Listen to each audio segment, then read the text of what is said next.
Hey, thanks for tuning in for today's Monday live stream working on simplytest.me. Before I begin, I do want to give a shout out to our service providers, Tugboat. Tugboat provides all the sandbox environments, so when you launch a site to give a few things a try, they're spun up on Tugboat, the fastest platform to automate the creation of preview and test environments. I can attest to that. I use them with my client work. All right, and then our hosting is provided by Amazy.io with their Lagoon cloud hosting platform, which is really cool because Lagoon is open source and it's like a orchestration layer on top of Kubernetes. So pretty rad there. Then thanks to our development partners, QED42 has offered up a lot of their front-end developer time to get the new version launched, which we launched last week. I am tongue-tied today. And then Bluehorn Digital, my own company. I use my company's time to sponsor these development streams. And then thanks to our sponsors, Centauro is a monthly organization sponsor on the Open Collective, and recognition to Maloon and Druid, who for the years before this launch provided all the backend services and servers to make SimplyTest possible. Thanks to anybody else who has contributed, present and past, onto the Open Collective, which you can find at opencollective.com/simplytestme. So like I said, last week, is it last week already? We launched the new version of SimplyTest. So if you go, which for me will always take forever to load up because I have the DDev site. That's not the right URL. This is how my Monday is going. So as we show up, oh, thanks for the resub. That's awesome. Thank you. So if we go here, this is the new version. We don't have a previous one to reference. Why is Barrio? We've got some weird stuff happening with the dropdown that's been noticed. Like as you can see here, like Bootstrap Barrio showing up, but it's when I'm using the keyboard, it's not allowed to be selected. So we have some oddities that are happening. Luckily, we have folks opening issues. Like, why is this keep? Take a screenshot of that. So one thing I do need to go through is Adam realized that we have some discrepancies where there's a series of open merge requests. I wonder if we can get the default project change here. We have a series of merge requests that haven't been merged yet, or are just hanging out, but they should have been merged. This header background is 2.1 megabytes. That needs to get fixed, but we know that issue is still open. That's right here. Distributions, previews, recreate, remove white bar, draft, and this license. So I'm just going to try to figure out, like, are these valid, or did we just close issues and forget to merge the merge request? Given that this says 0 commits and 0 changes, needs review. I'm just going to get push access. Looks like this is just dangling. So if I refresh, I should have access now to edit on here. So it's open in the web IDE. And we're just going to I'm going to do a little copy paste.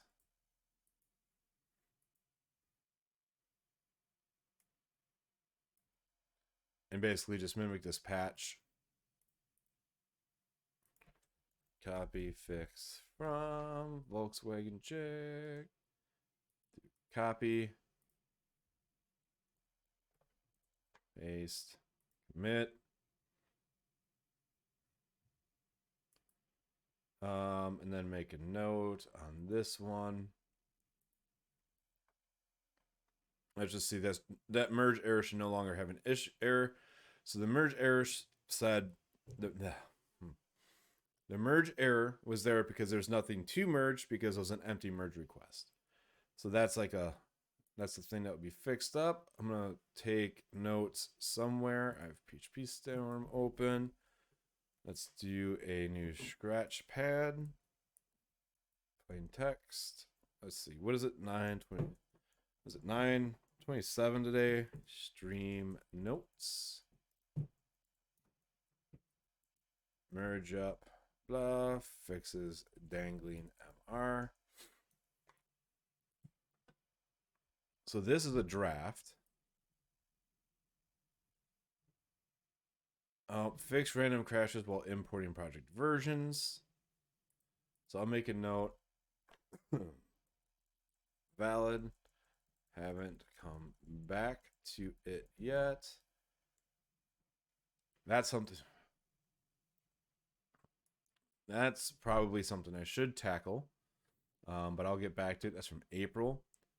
Remove the white bar between the header and content region.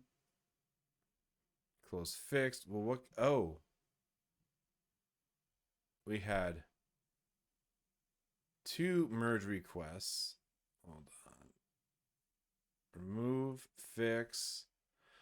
Oh, and since they got merged, this will not show. Let's see. Maybe if I click this icon. What?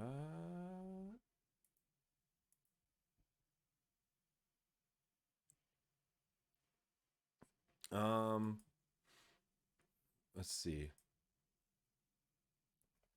Is this fixed? Because if this is fixed, then we can just close my old merge request. It's fixed.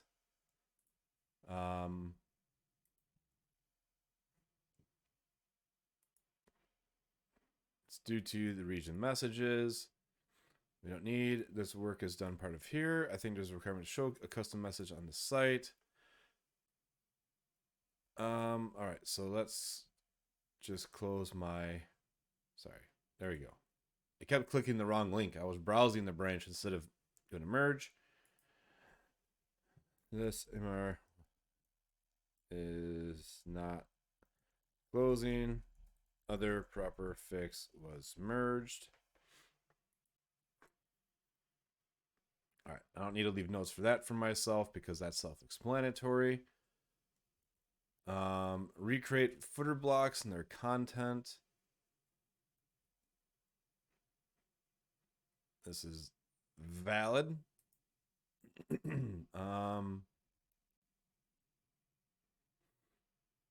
Oh, maybe it is. Hold on. Dang it. Simply test.me. Footer links. Well, okay. The links so we have an issue that none of these links actually work.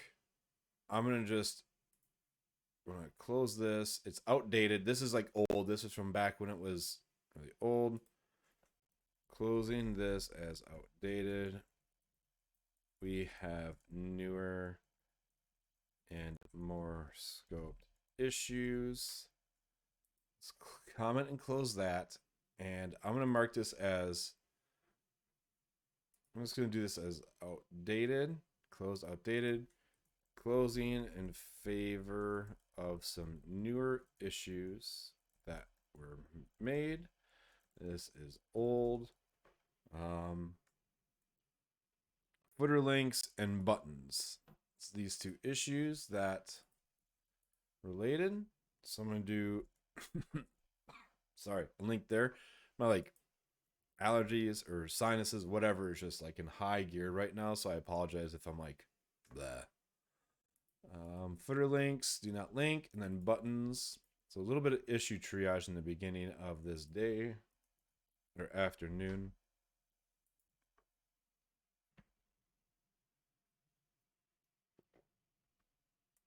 All right, so let's just close that out. A little issue queue triage. This field was status field. Because whenever I close the merge request, the Drupal.org, whenever you update a merge request, it posts a comment as well. So the system made a comment while I was editing, and my my form was outdated. So close that. Previews are not cleaning up after 2 hours. Tugboat Alpha. Let's see. Hello. Thanks for joining in. on this wonderful Monday afternoon, morning, whatever time it may be from wherever you are watching. Needs review. So, all right. So one thing we had to do is we needed to get an updated version of Tugboat. I was able to do that with the website repo and the .lock. And we just need to update this tag. So let's get back to that Scratch file. Merge it up. That's why that one's hanging. Distributions and core profile requirements cannot be determined. Oh, this needs to be merged. So this needs to be merged so that we exclude distros from the search. Because right now, if we were to go to Simply Test Me and we type in Panoply, why do those two show up? I'm gonna maybe that'll be what I dig into next. We can try to launch Panoply, but with Drupal 8 and Composer, distros and kind of just got left to the side because there's also like the community needs to decide what profiles look like. In the end, it's basically you like if you have a profile, you need to create a mirror on GitHub for packages.org, although you could add it to Composer directly on Packagist because you can add Drupal projects on Packagist to on Drupal's GitHub to Packagist. Either way, it's a rabbit hole. We just need to exclude them, and all distributions are going to be one-click demos for now. That's outlined in this area here. And by here, I mean in my comment. So I think we need to merge this from the search, but we shouldn't mark this issue as fixed, maybe postponed, or do we have maybe postponed, or make sure we have an issue about one-click demos for each distro and then fix. I don't want to close this and then lose the distro discussion. I don't want to close. I don't want to hide the distros and then close this and then we forget to do something about distros and making them testable. So that's all right. So that's that. Let's see if there's any bugs that came through.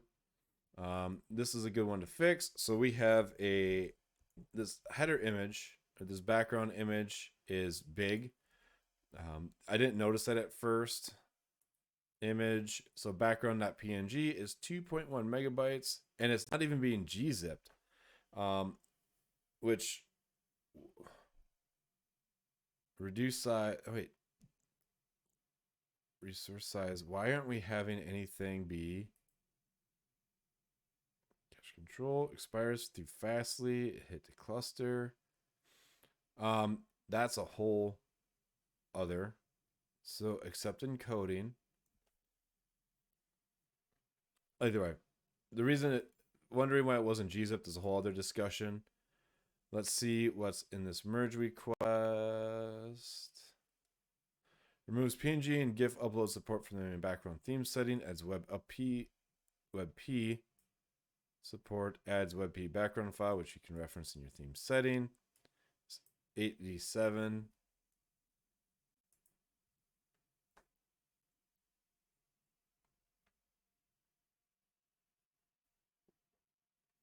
All right, so let's see. So Herschel. So we need to merge and then update or re-upload the file. So right now it's something that can be customized, although I guess we could just hard code it. Instead of guessing and looking at the page source, why don't I actually just load it up in here? So let's go to modules, profiles, themes. How does this even get used? Theme settings. The BG file. Where is this used? In the page.html.twig. So background URL. All right, so it gets added to the background. Default value theme get setting. Is there a way to theme get setting, Drupal static, get active theme cache, logo, blah, blah, blah, blah, theme cache setting get. That is just a config. Oh boy. All right, so new theme settings. It's just theme settings from config base. So it gets the config from the config storage features. I was just wondering if there's a way we could set it somehow to a default path inside the info.yaml, but I don't think you can. So just say, so we just need to merge and then re-upload the file. Not just, yeah, I'll say correct. Looks good to me. WebP is now, well, so we just have like a post deployment thing to do. Yeah. So we'll just go from there. I don't see any new bug reports. Oh, PHP unit error upon updates. All right, let's go dig through these. Allow choice of PHP version. Triage that last time. Autocomplete dropdown does not clear once the selection is made. This is what we just experienced. That was goofy, where we started typing, and these were experienced, or these were just sticking around. So I'm going to debug that. Actually, what that we can do to get started in that debug is do ddev start, get the ddev environment running so we can work on things. Oh, remove Laravel mix purge CSS. I'd like to get that fixed. Integrate cache tag purging with the CDN on Lagoon. That's kind of a big thing too. And syntax error when adding patches. Let's see.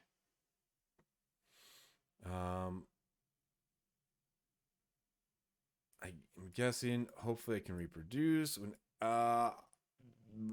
we fix. Okay, no, not mix. So we're not going to remove Laravel mix. I just configured Tailwind CSS incorrectly, and I added Laravel mix purge CSS instead of the built-in purge with Tailwind. So we're not moving Laravel mix. It is by far my favorite way to do any kind of compilation because managing your own Webpack is absurd. It's just I installed Laravel mix purge CSS, and I worked on this on the last stream to remove it, but I realized I was just compounding a bunch of fixes into one. So I'm actually just going to create this issue for let's do it, and then I'll work on some of the other items. Yeah. So this is always a balance, like when doing development, is bugs versus features. I know that the autocomplete dropdown is going to be a bug that sends me down a rabbit hole. So I am going to work on these two features quick. One's a cleanup, that's quick, and then the other is implementing cache tag purging with the CDN. That's kind of a big deal. So I'm going to tackle the two big deals and then go to the bug because I only have so much time. Question: how much do you like Tailwind? I love Tailwind. For the fact that, you know, I have had not problems, but just managing. I was a big believer in BEM, and SMAX. So like, what is it, like scalable modular CSS or whatever it's called? But the problem is you work in a team and you're like, all right, we're going to implement block element modifier class names. No one knows what that means. And it just gets all it gets all wacky. I know I get my underscores and dashes confused. And it just felt unmaintainable. And then especially when working in a lot of JavaScript applications like in React or Vue, I did not like doing inline styles or like module styles where it's like you have a module like component.module.css and it's there. I also don't like how Vue you have like your CSS class, like you have CSS in there and it's like embedded. I didn't like that. It feels awkward, which I know a lot of people say that about Tailwind because you're not writing CSS, you're putting classes in there. But I've been a big fan of utility class systems, and honestly, it helps. Tailwind's made it easier to write responsive interfaces better than doing any kind of media queries by hand. So I'm all about Tailwind CSS. It has made it much easier to prototype things. Bootstrap started to go there. What actually really made me really appreciate utility classes was Bootstrap 4 started adding that. Bootstrap 5 is now very much a utility based build, still uses some Sass, but it was just so hard integrating Sass and Bootstrap, and I just got sick and tired of writing CSS directly. Now, there's times you still have to, but with Tailwind, I get really far with my mocked up interfaces, user interfaces. Okay, so we got this running. Let's check out this issue fork so I can remove that one library from our npm build. And this entire project needs to have an audit of its dependencies because there's a lot of things in here. Like we don't need Webpack to be a dependency anymore because it's provided by Laravel Mix. So I'm going to make a follow-up issue. No, I'm not. I'm just going to do this one thing, and then one day I'll do a stream that just cleans this all up. But I'm going to start here, and I'll do let's see. So we'll do, need to open this in a terminal. Open in terminal. Wait for it to boot up, and we'll do npm remove. Maybe it's in my history. Yes, it is.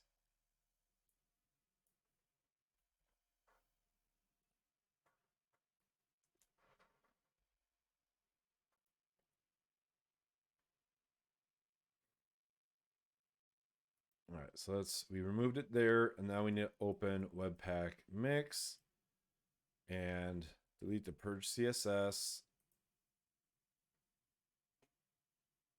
And oh, it wasn't even added in there. And we add this into the Tailwind CSS config, purge, replace. Just fix with prettier. It's just more actions. Fix the entire file.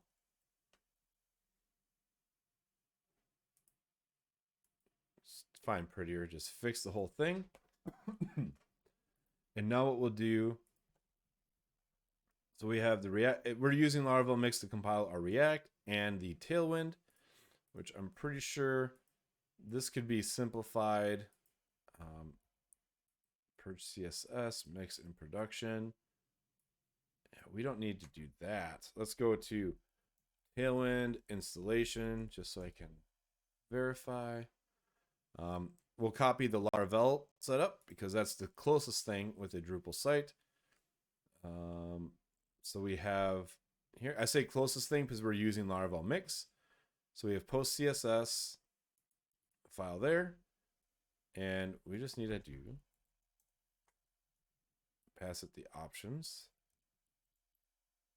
which means we do not need these two.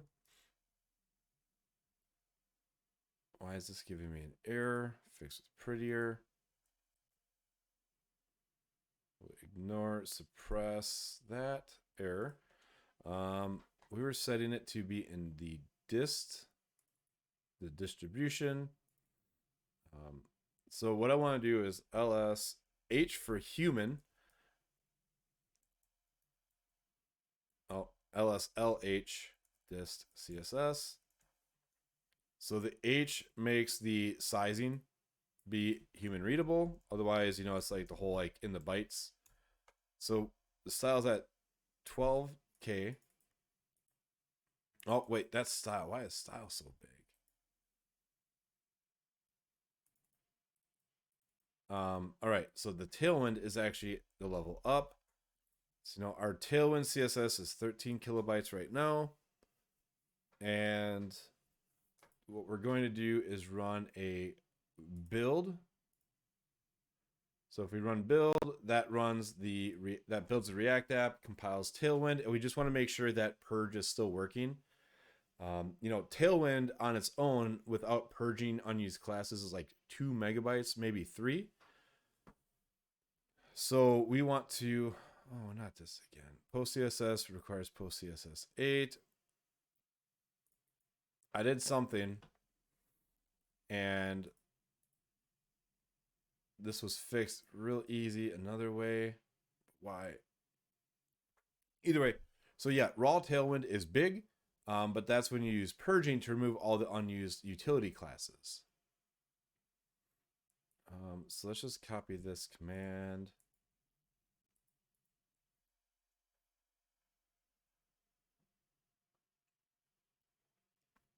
Shoot, it was giving me this error before about post CSS 8, and there's like some little thing I had to fix it.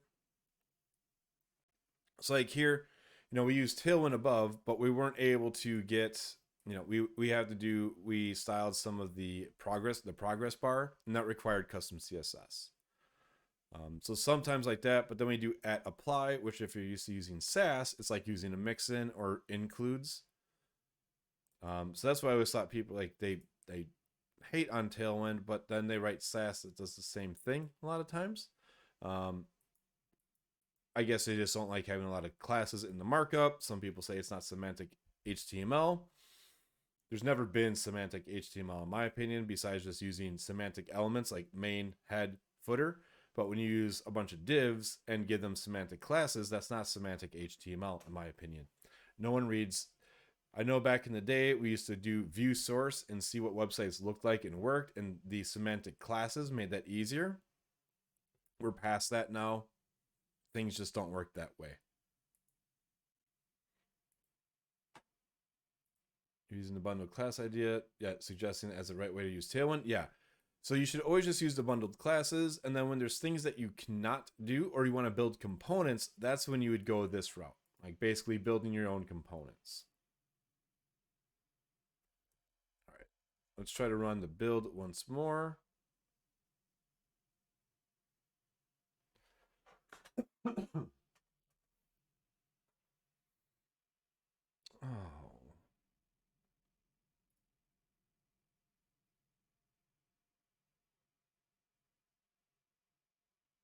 And all right, let's see if I can find a better output. CSS loaders. I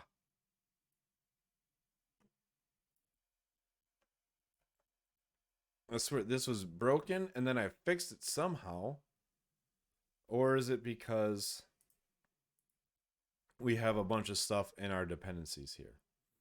Post CSS clean, CLI. This was added for something else. Let's go ahead and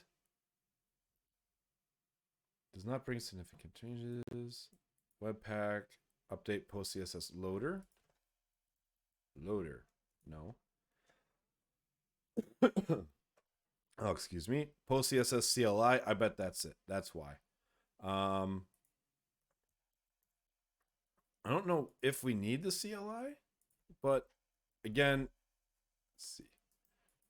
Annotate, add post CSS support.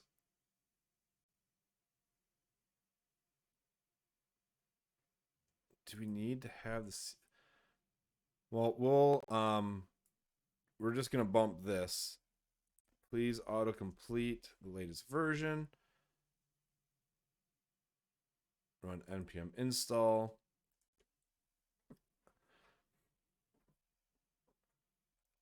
So that's probably why is the CLI was on 7 and not 8 as well.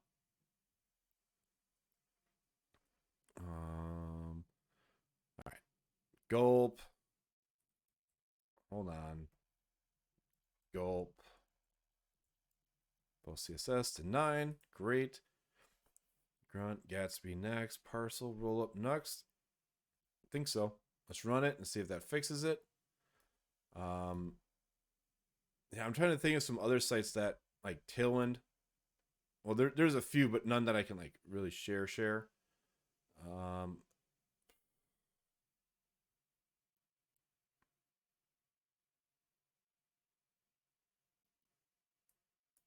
Post CSS loader.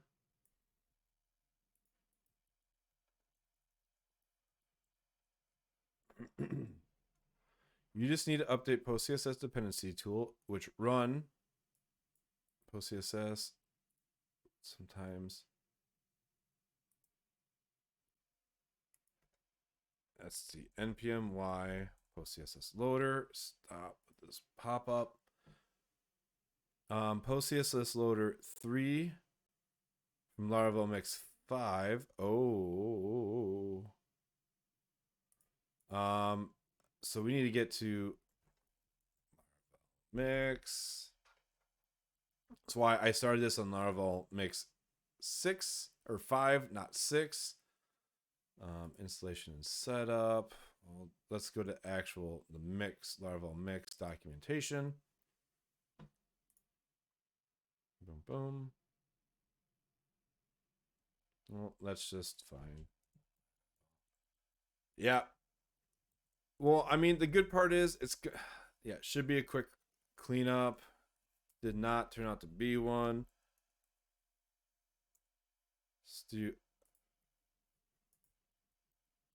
So we'll do npm install the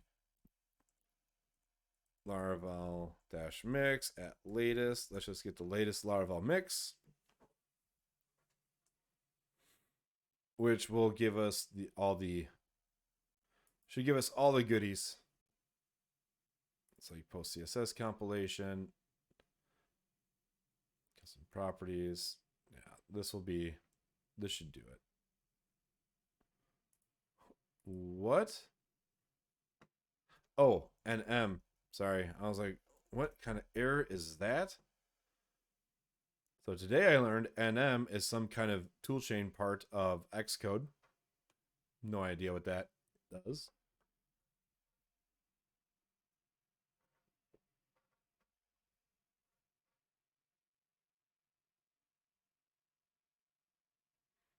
All right. No, we should do at that point. I'm just going to purge the Webpack config. This is just turning into a fix things.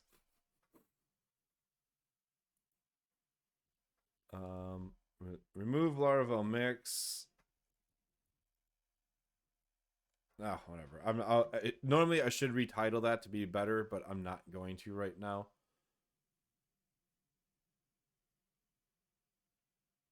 Oh, it must be installed. Do you want to install?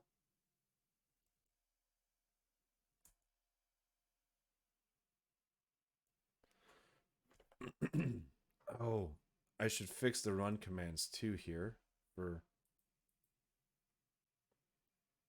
Laravel installation, npx mix. So we do npx mix, JavaScript bundling, examples. I know it's a lot easier to run now. Laravel quick start, yeah. Blah, blah, blah, blah. I want to do it without npx. Just give me the mix CLI.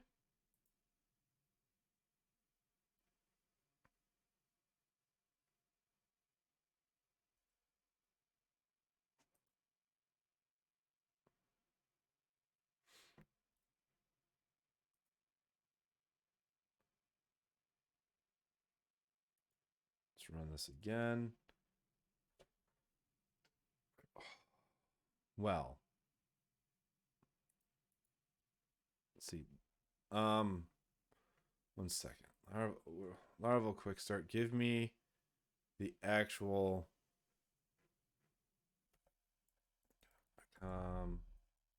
well,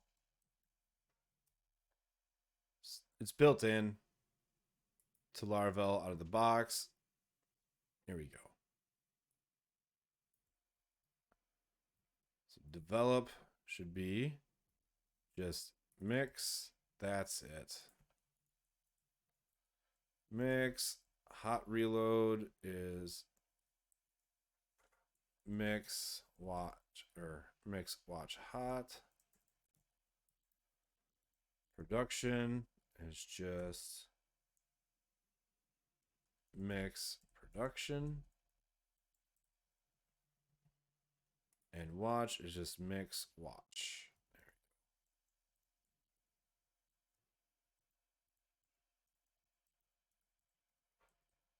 I'm gonna run npm install. I give major kudos to anybody that works in the Node and JavaScript land full time, because just the package management is so hard to do and work with.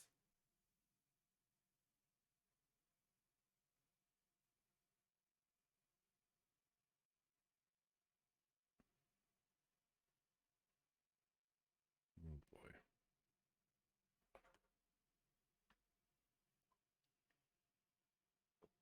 And hopefully this will get everything all set then.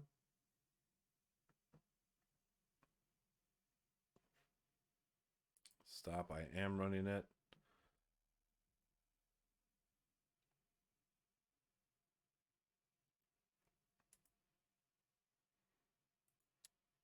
Let's see. I'm gonna open something on the side.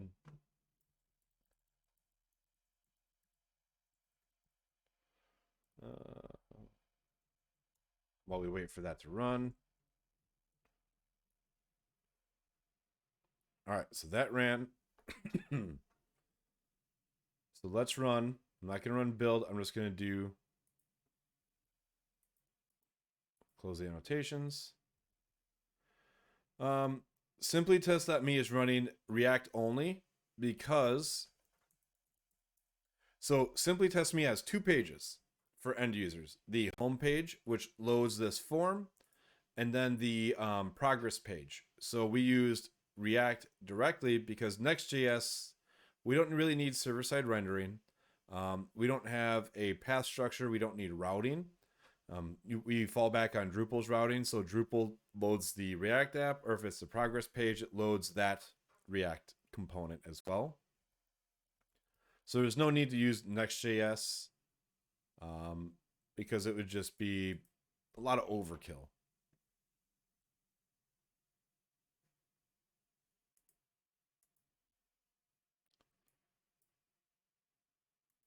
Mixed React is now a feature flag. Oh boy. That's right. I forgot. It's .react. That's how I have it set up in my own. So we press play.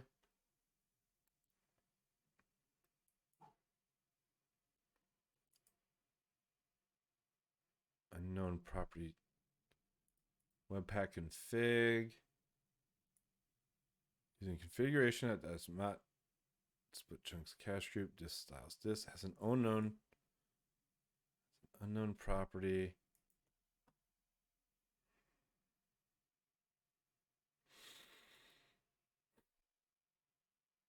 Well, I guess this has just been a complete wild ride. So I'm just trying to compare to something else I have. Mix. Post CSS require that. Extract source maps. Webpack config. Webpack config.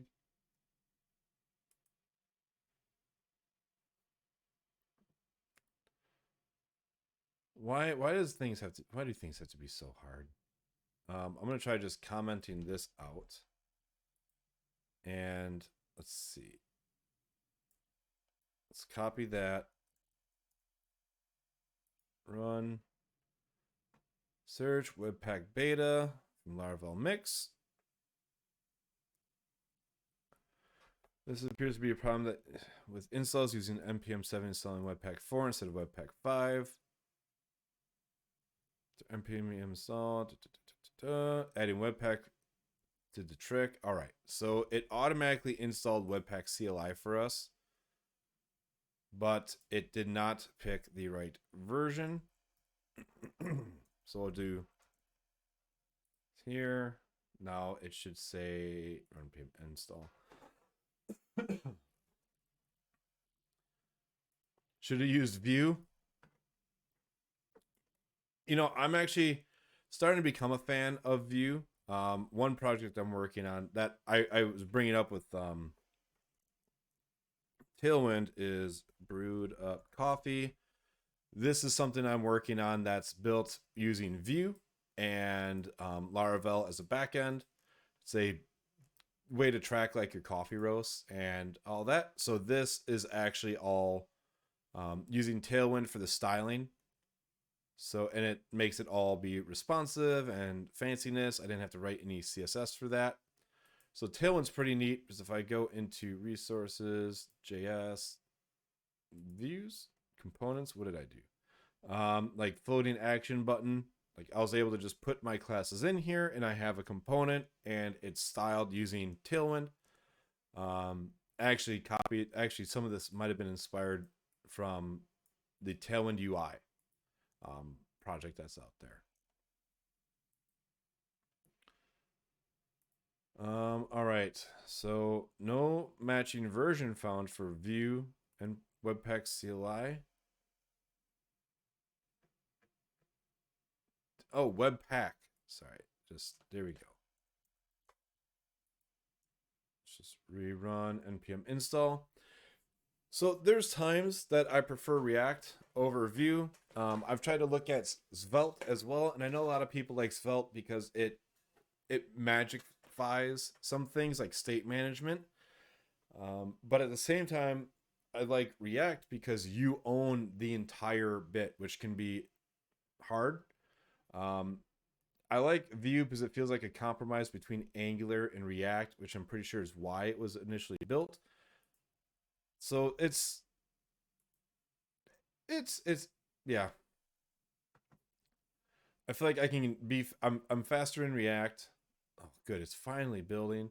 Faster in React. Vue is growing on me. I like some of the things it does. Jeez. All right, so it looks like it's purging because we only have 14 kilobytes in the dist. And that's just because it has the normalizer. And actually, does Drupal ships with the normalizer, doesn't it?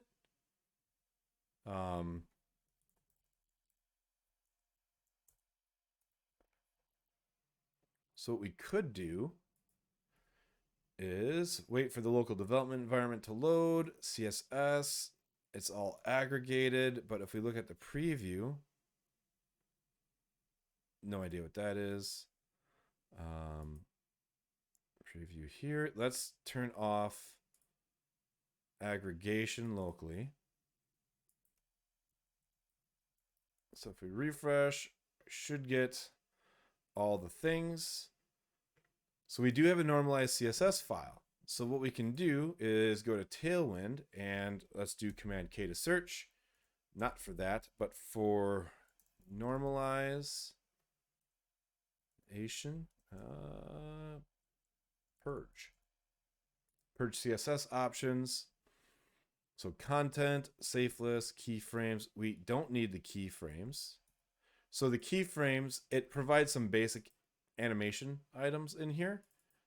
So if we did keyframe, so it's automatically added, but we don't need that. So what we can do is in Tailwind config, purge, right? So it's purge becomes an object with content being an array and options, keyframes, true, and somewhere in here, removing basic, enabling manually, preserving HTML elements, purging specific layers, removing unused keyframes, purge CSS off.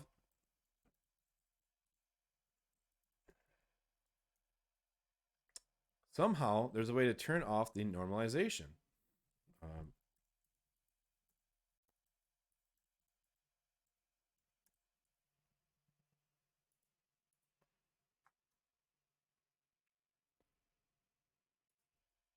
And that would make it be even smaller, because the problem is that we're now loading, actually it's keyframes true, because true, we want to purge the keyframes.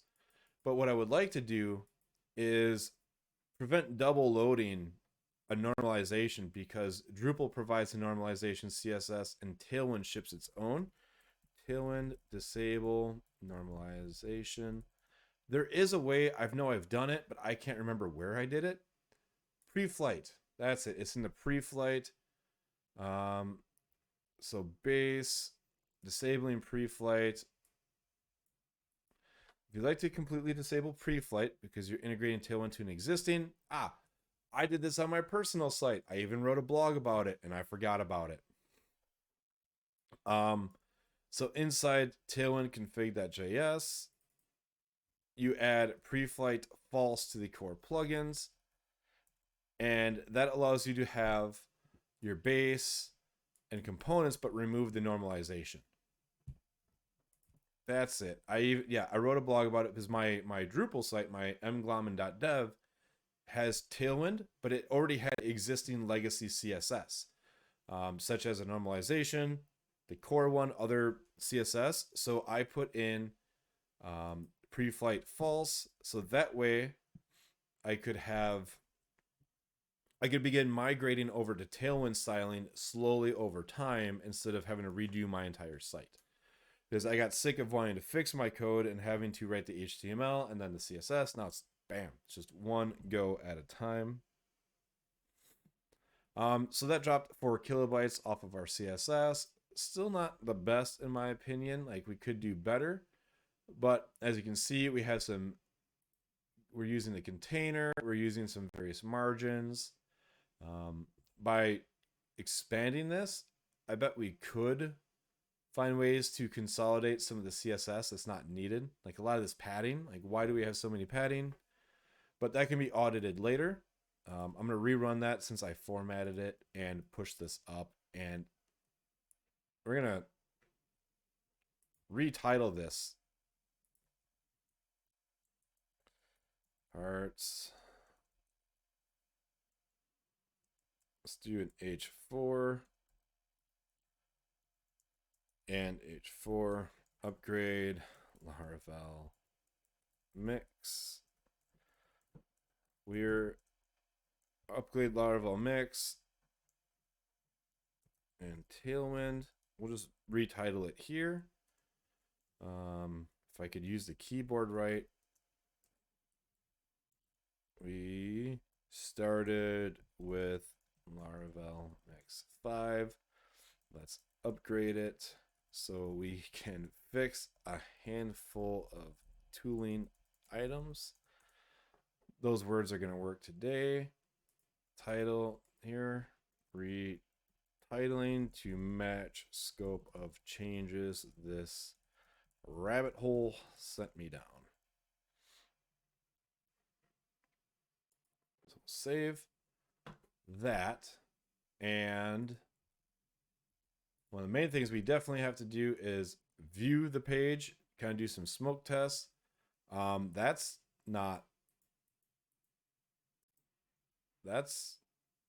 expected. Simply test me. The field set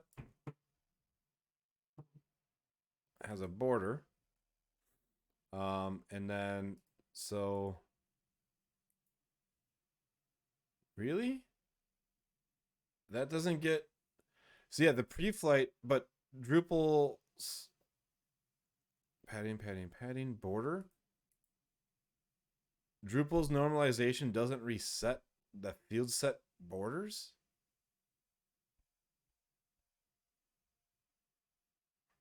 Sorry, my mind's just kind of like blown for a moment.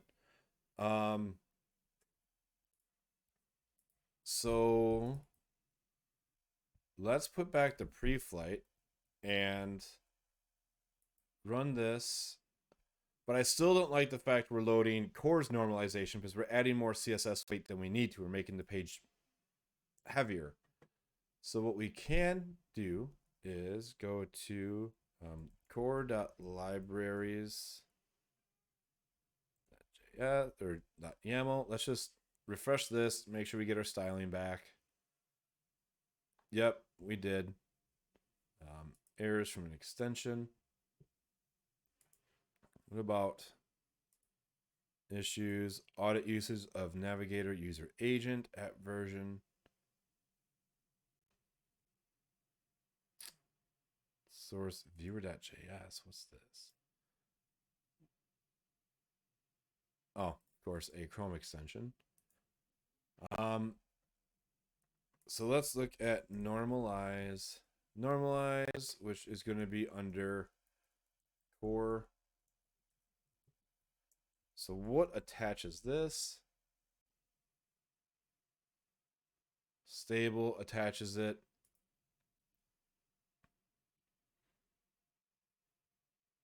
But our theme shouldn't. Or is it because it's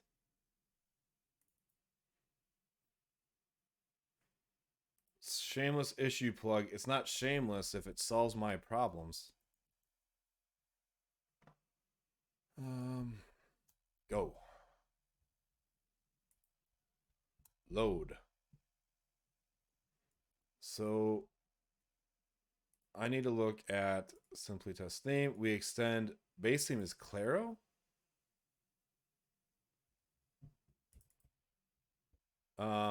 Really? I didn't know that. Already overriding already overridden libraries requires knowledge of previous library overrides. That feels like a wild thing to debug. Real quick, it's extending Claro. Themes, Claro, libraries YAML. So it's not. But where's the info YAML? Oh, wait. Normalize. So libraries. Okay. So Claro by default says that it should always attach Drupal message and normalize, and I have no idea. Oh, yes, I do. I know how. Let's try this. Libraries override. Copy this. We go back to core libraries. So we're gonna override not system admin, but core normalize. And it's the CSS base. Like, I love the overrides thing, but it's also the hardest thing for me to ever remember and understand. So we're going to copy. So it's going to be false. And the modernizer additional test, we can keep that. So let's try doing ddev drush cr. So library overrides, basically if you put false, that tells Drupal that the file's ignored. It was neat because before, I can't remember how we used to do it, but it was all in code, and then it got moved to being able to be done in the YAML file, which seemed really, really neat because you don't have to write PHP code, but it's just still very magical.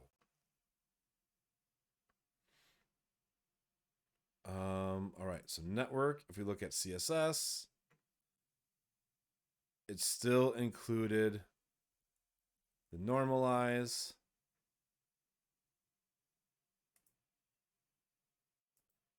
If I view page source.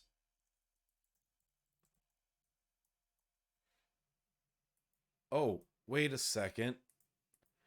Well, no, what would make sense is if I copied the right thing.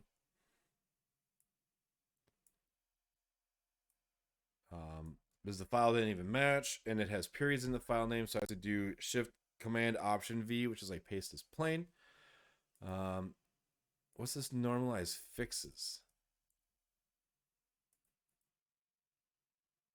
Sure, we'll keep that. And we got to rebuild the cache because it's in the theme YAML file, which becomes in the library system becomes cached by Drupal for performance. So we'll purge it. And now, hopefully, this is going to be a lot easier just viewing the source because it's one of the first things added. There we go. The file is dropped. We just have normalized fixes, which I'll live with. And now we have one less asset that's loaded. That was a trip and a half to work on. Now, the only problem I have is this caused changes with the form. So I would like to do some testing. I lost my mouse. There it is.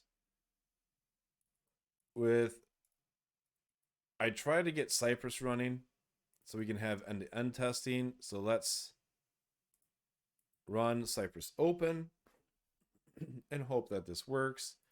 So cypress.json, that's supposed to be the environment, env.ddev. Oh, I just closed it. Env. All right, I have it set to here, to the local. Let's do a Cypress run. I want to get more testing in place for the components. We have a few basic ones right now, and I just want to run these so that way we can work on it or test it out. And I'm so mad my chat is still not scrolling. I just looked over and saw that the stupid chat widget. I broke it. I don't know how to fix it.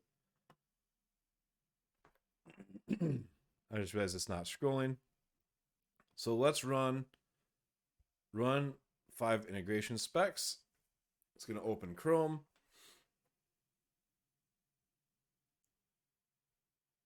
And we're going to run through these tests and see that everything works. Well, that's broken. Oh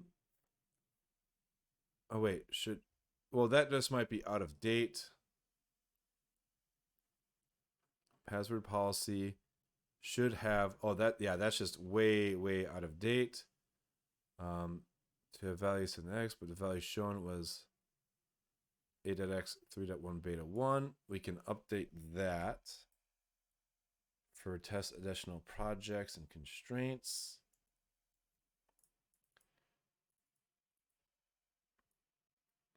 We improved all those values.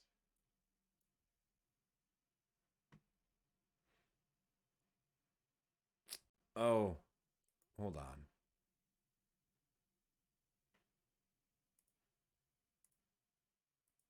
For each, what test is running? So this one test does a reinstall of Drupal in the beginning of it, and that's why it crashed. So we're just gonna comment that out for right now. Let's run this command, ddev drush si.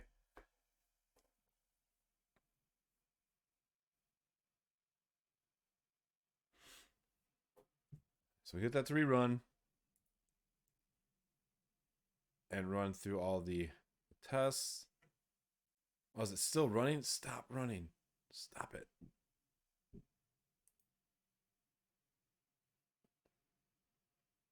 Oh.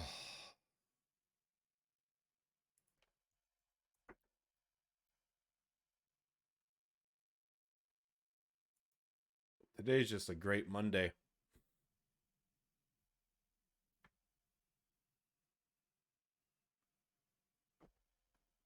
I'm hoping that error showed up because I'm going to stop the runner. And I'm hoping that's why it errored out, was just because the runner was still doing things. Let's see. I'm going to make sure nothing else does a reinstall. That does. Well, because it kind of needs to. So this project autocomplete, I'll run last.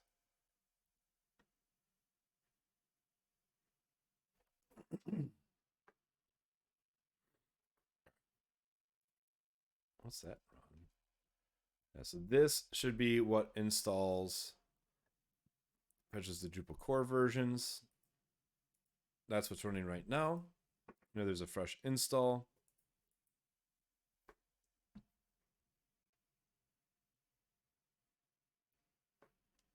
All right. So now let's do the test, additional project spec.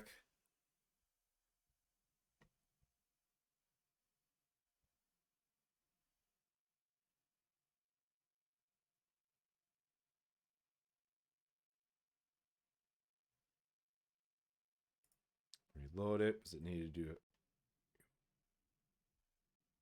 We got a crash. Not read properties from undefined.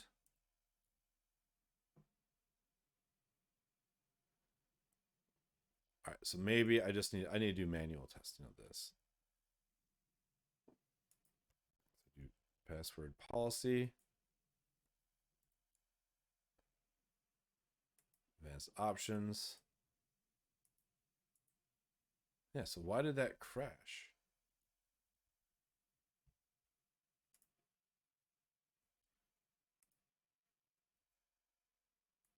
Stop Chrome. Let's just do, no, project autocomplete does a reinstall. Well, I'm just going to commit this stuff to start because I've gone in a little bit of circles. Not a little bit of circles, a lot of bit of circles for this. And I want to get to some of those other features because I do these streams for 2 hours. I'm already at the hour mark. So I want to get this moving on. So we have all this, the manifest, package JSON, package lock, and the Webpack mix. Upgrade, Laravel mix, improve Purge, remove additional normalization, normalize CSS. That's what I'm going to call it.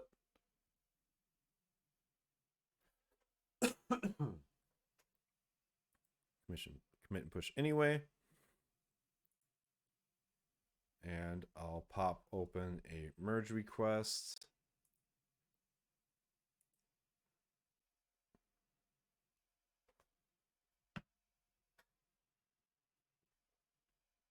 All right. That was way more intense than I had planned. Let's see, it needs review. All right, so this passed this autocomplete or auto import. So when pinging certain endpoints, it returned them. Let's do the launch form spec, which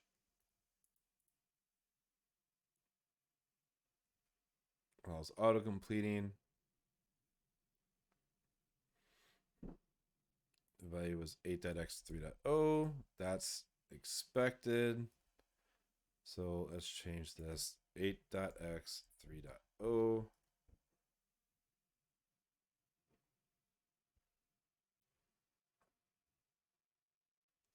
Same thing needs to happen here. So 8.x 3.0. This will turn to, I think, like 9.2.5.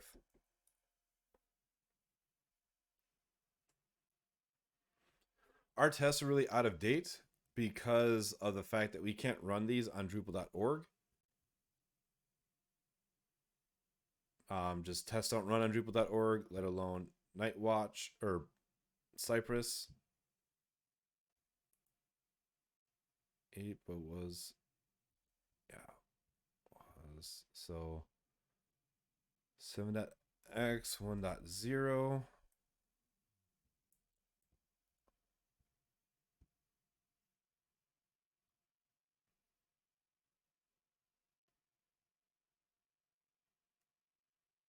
Just core versions based on compatibility.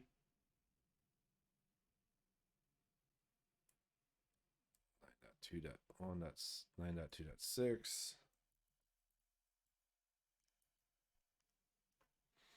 So I want to get these tests figured out real quick so that way I have some comfort in the recent changes. All right. Again, we changed it to show the more relevant releases first, so that's why all these tests broke. So if we change this to X should have value,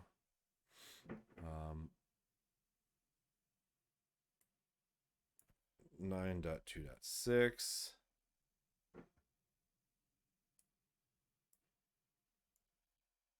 Contains umami. So then if we change this to, oh, that's a lot to change around. So what would be easier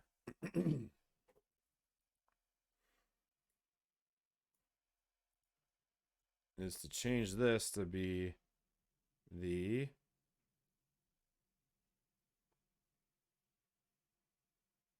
.7.x version, which we assert here, 7.x 1.0. So that should make that test pass because we'll change to a 777. It just verifies that the umami demo only shows up for valid versions.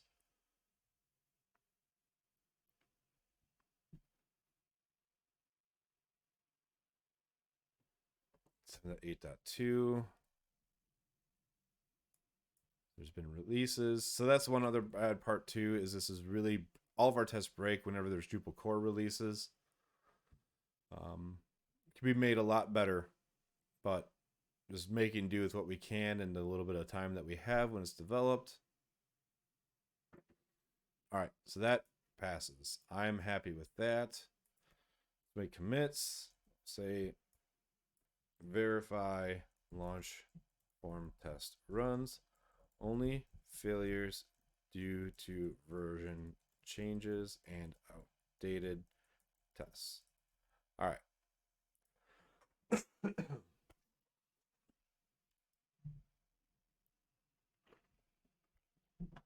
right, so push that. Let's get out of here. Check out 8.4.x and do a pull. There should be nothing there. I'm going to run npm CI. So what npm CI does is it basically deletes your node modules file folder and does a reinstall of all your node modules. So it's like it's how you get the best clean slate. Here we need to integrate the cache tag purging. Integrate cache tag purging with CDN on Lagoon. So to do that, let's get over here. Let's check out this issue fork and its branch and read the docs. So we need to run this composer command. What we need to do, so, oh wait.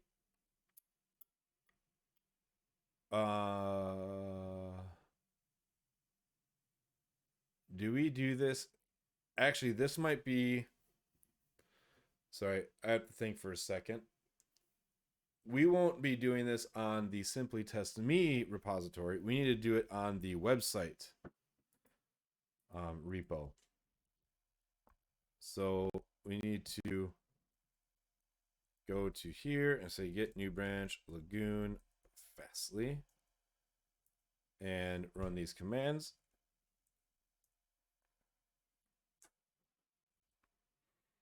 You need to enable the following modules.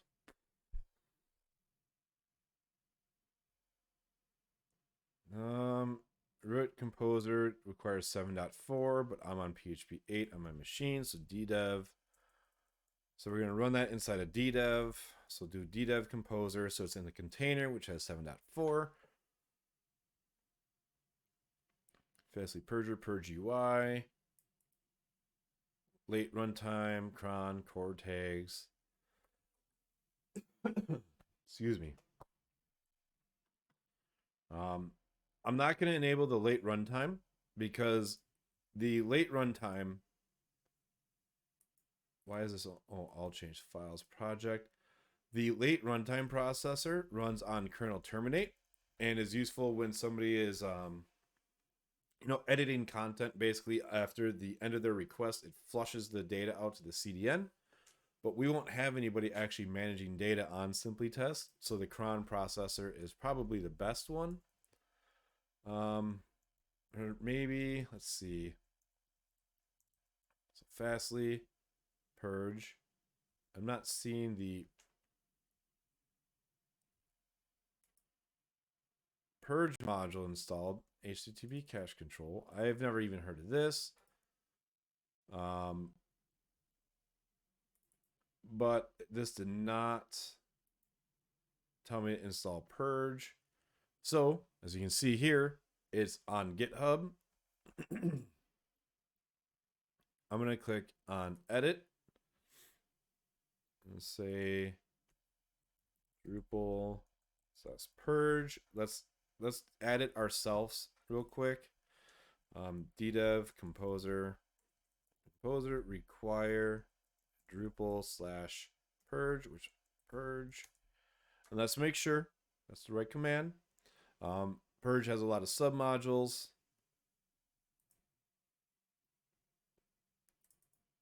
and once this finishes synchronizing, we'll verify that the UI, late runtime, all that exists inside this directory.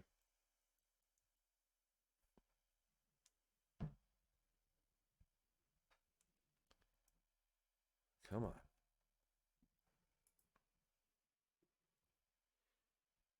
We'll just get ready to commit. Add Drupal purge to suggested composer command. Okay, so purge modules. So late runtime, what it does is at the end of the request, it purges things. So on kernel finish, which is, sorry. I thought this ran at the end of on kernel terminate, but it doesn't. It actually is just at the tail end of the request. I feel like we'll be okay with cron, but I guess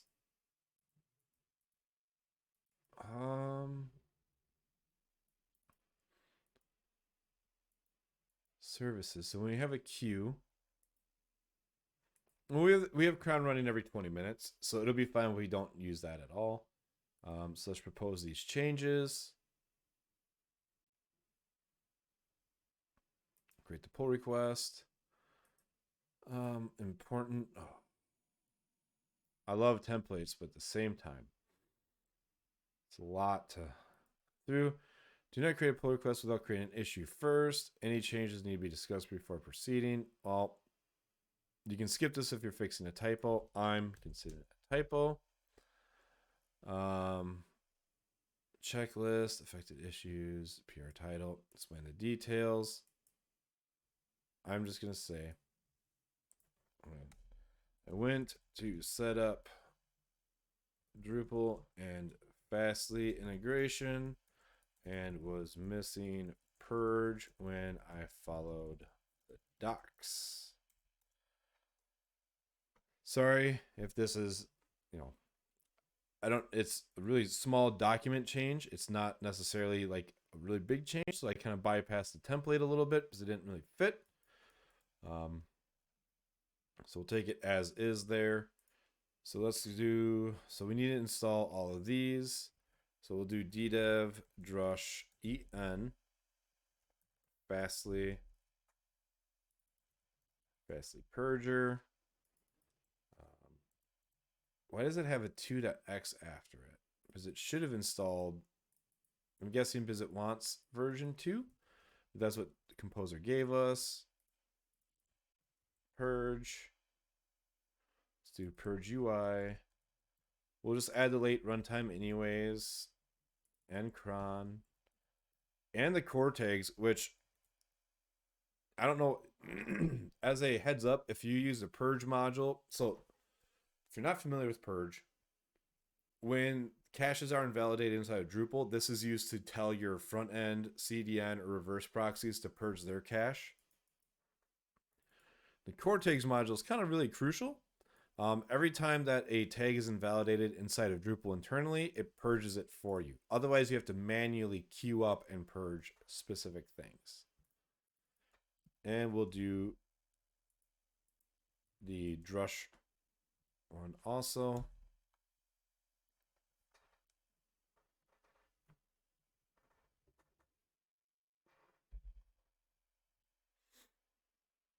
Configure the Fastly ID service and API token. You can use runtime environment variables, or you can edit the settings found at blah, but I don't know what our ID is. Or you can edit this. You can use runtime environment variables. Do they say? That is not in here.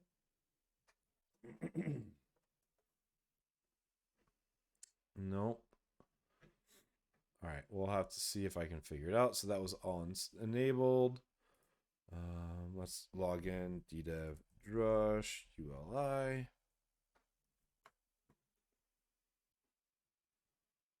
Right click. I'm going to copy the URL.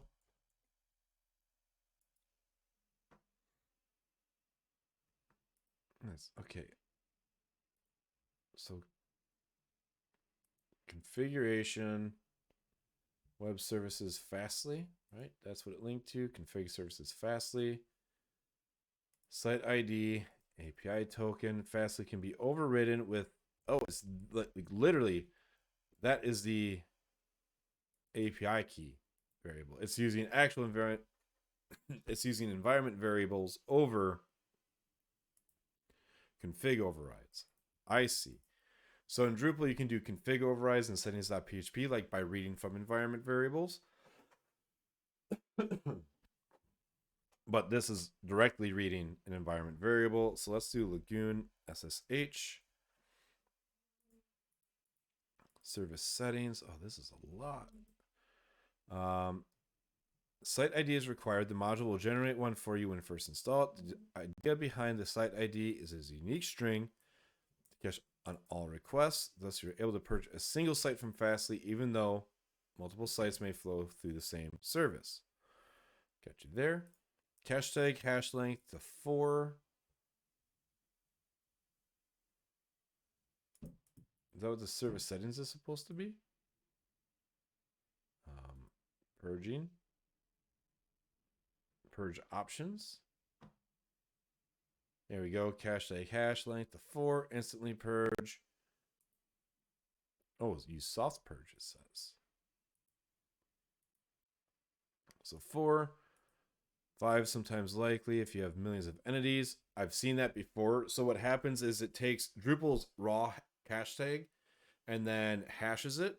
But I've seen on sites where if you have a lot of entities, like if you use paragraphs, the hash isn't unique enough at 4 characters. So you can have collisions. Sometimes you need 5.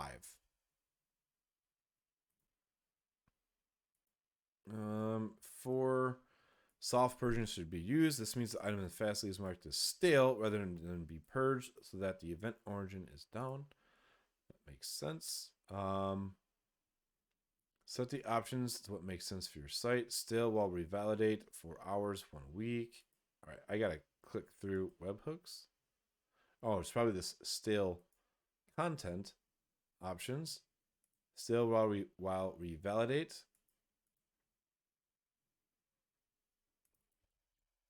This stale if error will keep to the same amount.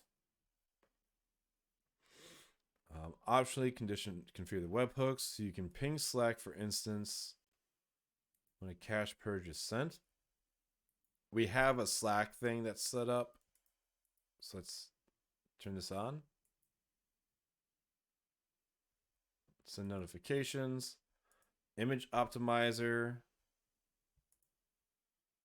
Oh, and we'll upload VCL file, which is sure. We're gonna turn that off. Actually, we're just gonna turn that off. Yes, cannot find service because please enter credentials first. So let's do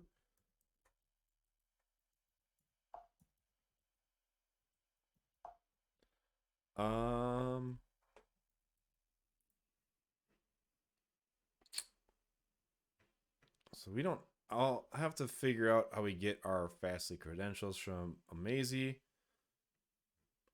I'll just configure the setup, configure the Purge module, which we go under development performance. All right.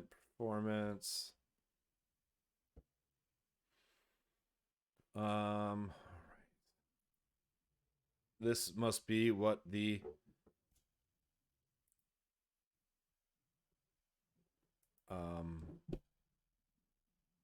HTTP cache. Oh, this is a lot of configuration items. I'm gonna put this at 1 year. Why not? No, that seems like a really bad. We're gonna put it at 12 hours right now.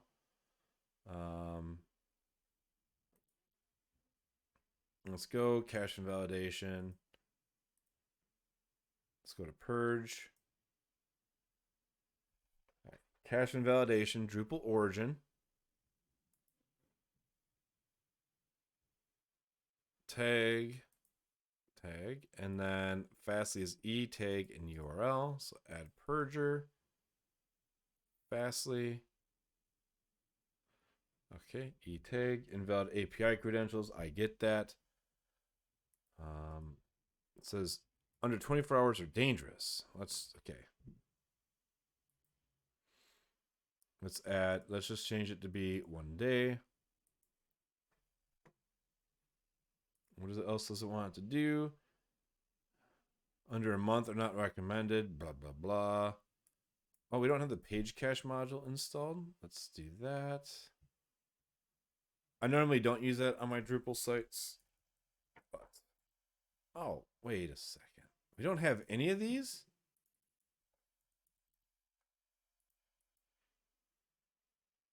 Oh, wow. We didn't have any of the performance modules installed.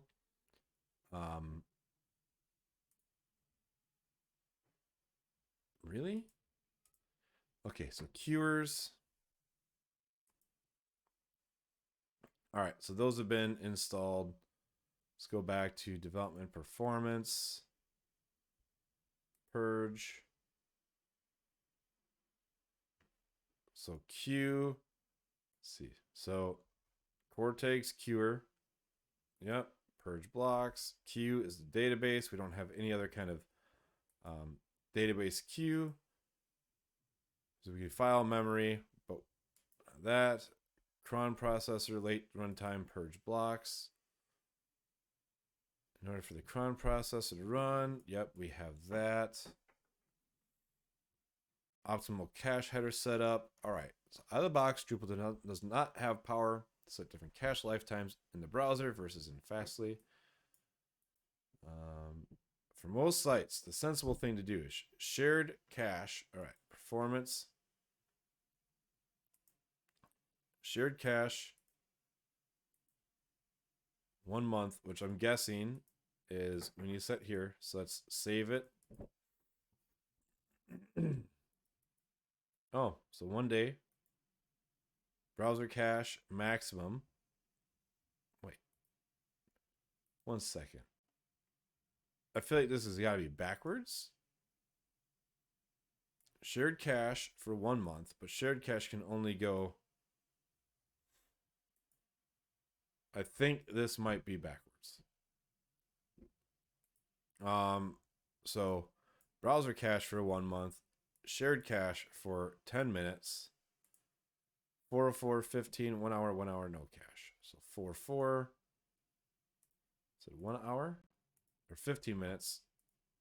And then 301 redirects, it has that 1 hour, which we probably won't have happen. And 500 is no cache.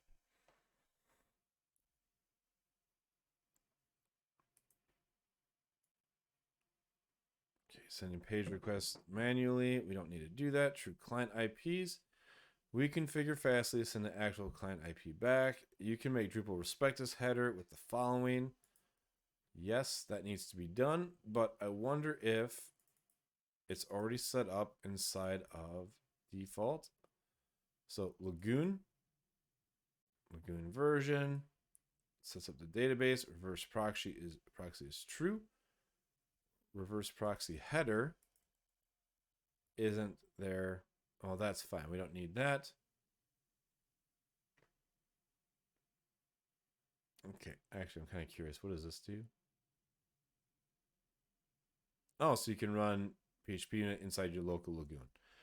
All right, I guess that's configured. So we need to do a.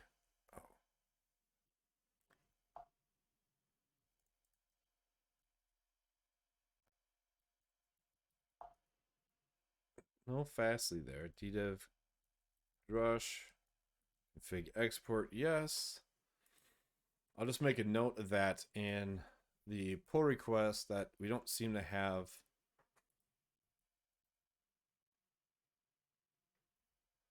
I'm going to close, or let's see. I'm going to delete this branch because we don't actually need it. Note, this work is all done on the website repo, not here. How can I delete this branch easily? Let's see. Or this issue for, I don't even think, can I do that? Nope, I can't, but I could go to branches and delete the branch, which, copy. I refreshed without thinking. Oh, I wonder if I just broke some stuff real bad by deleting that branch. Or did it not even let me? Branches.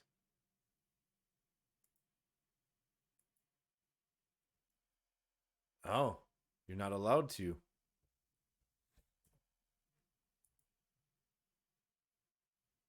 All right, so I paste note. This is all done on the website repo, not here. So if I open the commit. Oh, it's in both. Oh my goodness. I forgot it's in both because we have our config stored inside of the profile.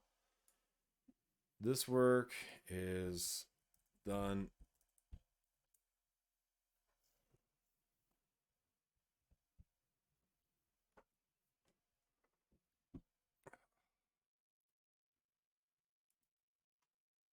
Well, I guess I'm just going to copy these requirements into the Simply test.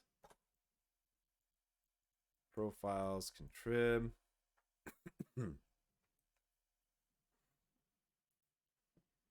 Yeah, again, this will be quick.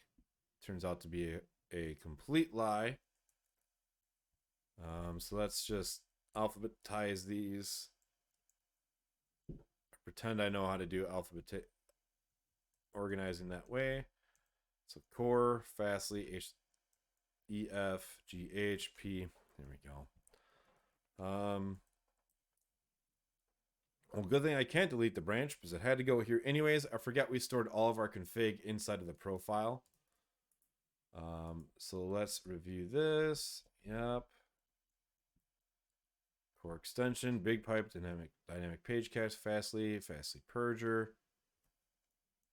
Fastly settings, random name, webhook URL, cache control settings, purge log channels, plugins, queuer, site performance,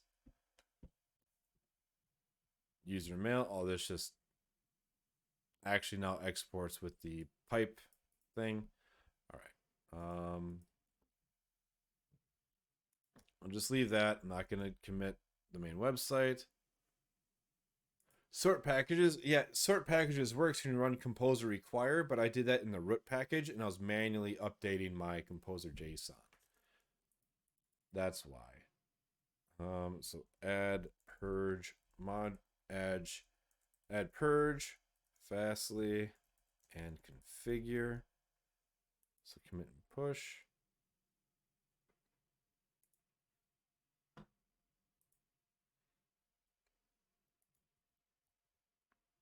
We'll open the purge request, the merge request. Like,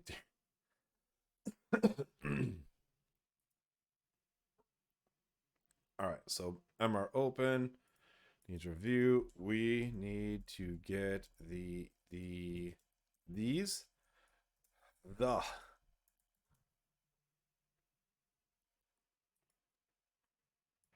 We need to get the Fastly API token and API service values from Amazy, and we need to get the values from Amazy and add as runtime environment variables those to prod.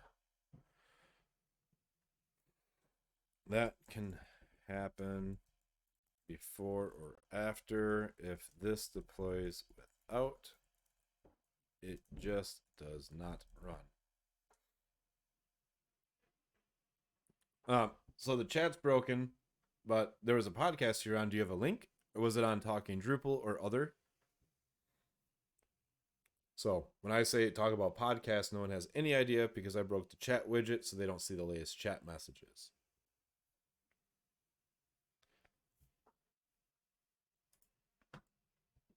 All right, so we've got that up ready for review. Now to try to fix this nightmare of a situation. Main, check out.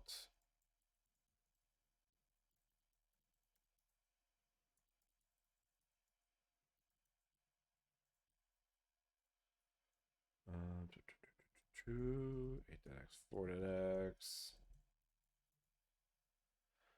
Oh, I don't like. Oh man, I just realized I made a big bunch of changes to packages.json, and now I got to fix this. It shouldn't cause any problems. Shouldn't. Again, I've got a lot of famous last words going on right now about shouldn't, could be. Well, one thing that's cool that I can show off is the live reload with Laravel Mix, which is one reason I like Laravel Mix a lot. So we have it set up in here where we have watch, and inside webpack.mix, we have the browser sync, which will do a proxy to the DDev site and reload anytime any of these are modified. Oh, tag one thing. Cool. Yeah, watching my, I did the tag one thing too, and watching the video, I was gross, like just watching, like, that's some quarantine looks going on. Like, I need a haircut now, but it was really bad then, and I didn't shave, and it was just, yeah, I looked like a real basement dweller in that.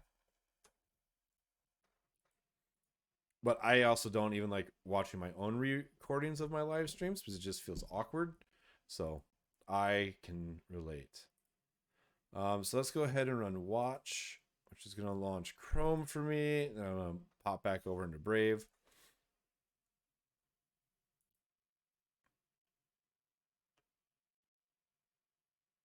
Wait, what did I hover over that it just, oh, this. When I hover, so that's kind of neat. When you hover over dependencies, it gives you shows you the README. I wonder if it does that in Composer JSON too.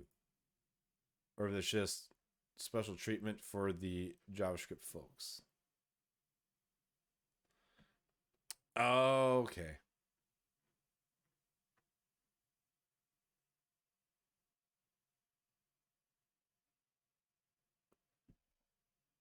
See, composer installers.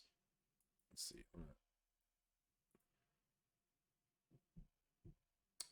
So it gives you some info. It's not as fancy.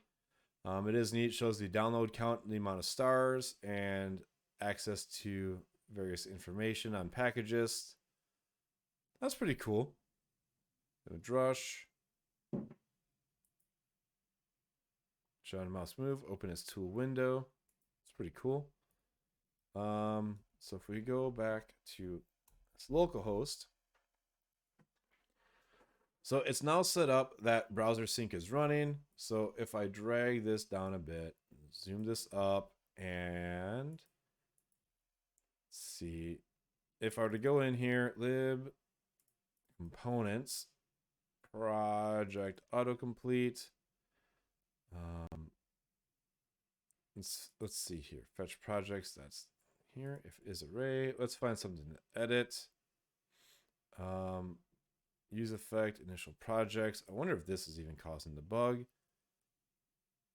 First, let's see more actions. Suppress for current line. So you'll see down here it reloaded and now the page refreshed. So that's what's going on with the browser sync enabled and watching, is that every time something's modified, we get the page reload, just like if we were working on a regular single page application. Now, what I need to figure out is why. Oh, I don't even know if I can do it on here because we don't have all the same. What is it? Barrio, Bootstrap, Barrio.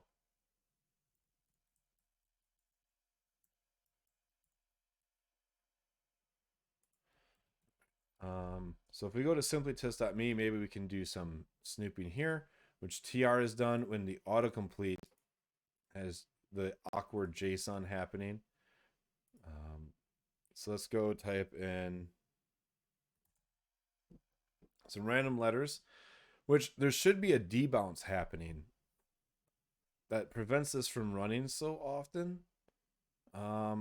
Let's check that out first. So, sorry. Use effect, initial project.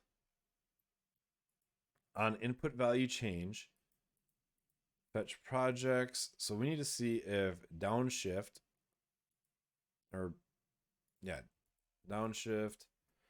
So React, downshift on input, what was it called?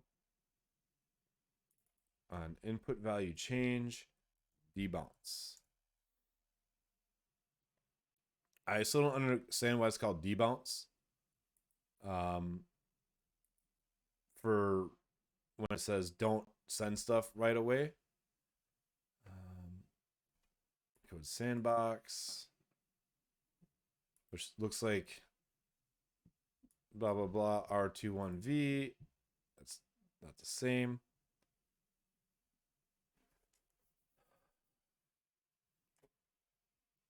This is what I understood. So update value, there's the state, and then here's const update values debounce from Lodash. I don't want to add Lodash. I just want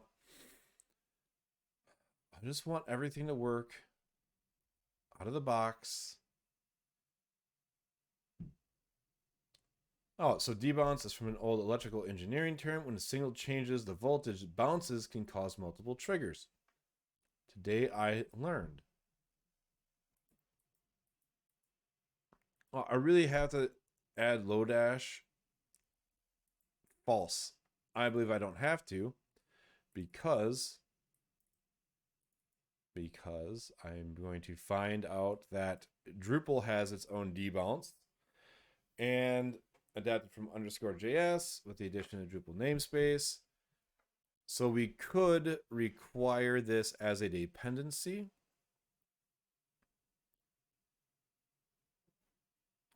Okay, so the question is, do I add Lodash debounce or do I try to use Drupal's?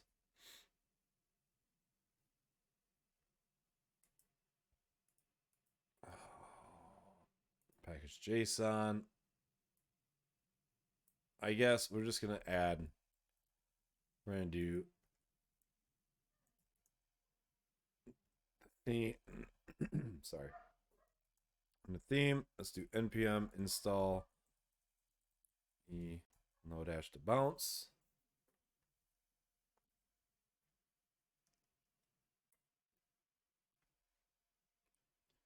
We could try to include Drupals, but then that would be like an external library that does not necessarily bundled in with it. So I'm going to just try to be like it's a standalone React app, and doing things that way. Hopefully keep it simple. Again, keywords here are hopefully and simple, which are usually never the case. Should be listed in the project dependencies, not dev dependencies. Oh, well, excuse me. I figured it could be inside of the regular dependencies if everything else is too.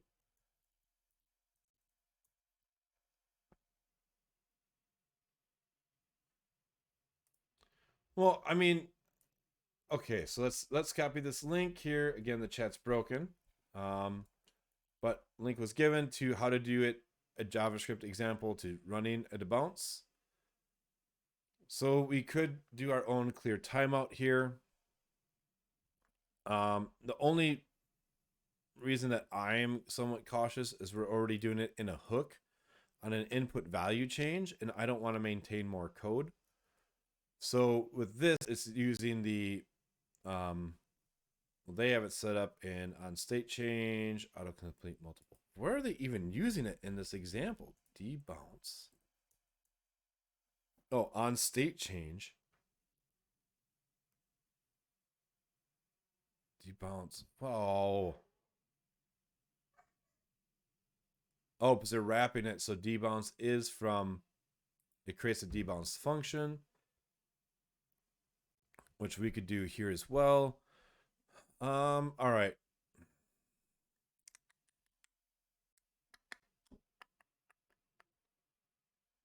So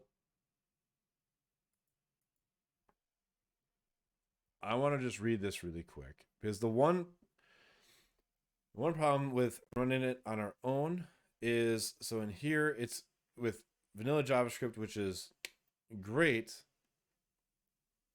but one thing that we'd have to consider here, and this is a bit of like front end engineering with React, if we were to define, we got to make sure that we do not do it inside of this component, because the component gets re-rendered, which means that any of our debounce stuff is moot and lost. Where if we use the one provided by Lodash, we know that it always will be quote unquote safe. Not safe, but it's not going to get re-rendered and the state lost. Let's go ahead and we'll do this. We'll just copy this function, delete that, put it. Did I make a utils? I did make a utils. All right, fine. We'll put it here. We're going to say export function debounce. It's fixed with the prettier, which this is basically what Drupal core is doing as well, just inside of the namespace. All right, so if we were to compare these two, function timeout, default to 30, sure, let timer, so timeout, let result, so the function, oh, theirs is it's way more verbose inside of Drupal core. So later, oh, because it adds even a later timeout. So call now, clear timeout. Now, what does the Lodash one end up looking like? So that's the one thing I'm worried about. So it just clears the timeout. This is a lot simpler of a one.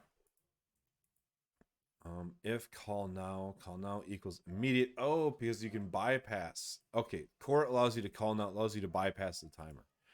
Got it. That's the main difference. Later is the function here. So if call now is reply, otherwise it's result. All right, we'll just use this local one, this simpler one rather. Let me do a remove. Let's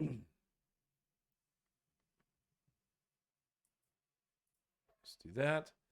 So now, if we want to copy it, keep on going to here. How to ignore subsequent events. It's good for triggering autosave or displaying messages, but what about multiple clicks of the same button? We don't want to wait for the last click, but rather the rest of the first one. Nope. Sorry, just read through that fast out loud because I Got about 15 minutes left. So what we'll do here is debounce.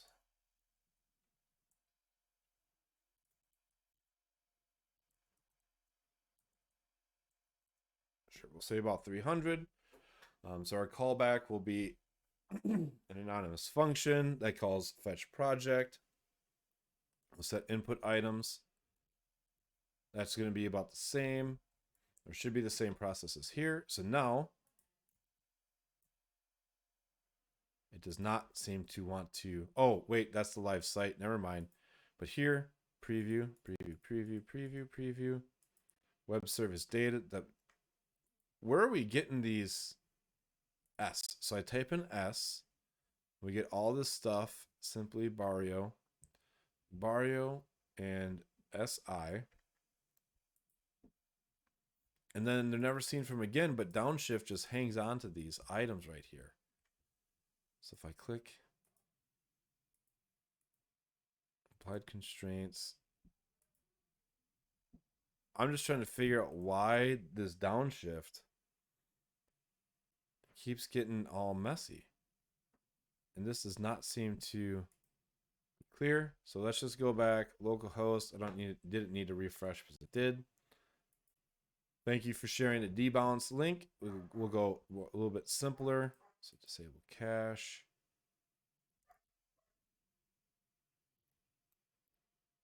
All right, so if we go to we're on network, let's look at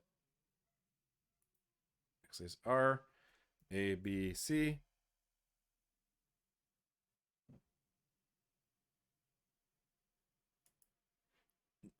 Nothing ran. So we're going to go back to some of the code examples.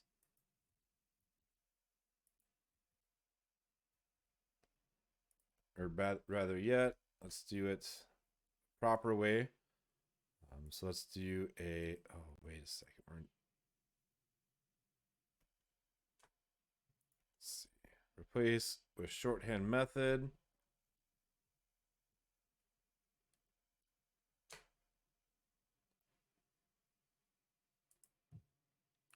Fix, we do a return here. So let's do a debugger, and we'll go to debounce, and we'll do a debugger. No, we do not want to debounce and an unbounce, and then we'll do debugger. So we're gonna drop a few debuggers here. Probably be a bad idea to do it right here.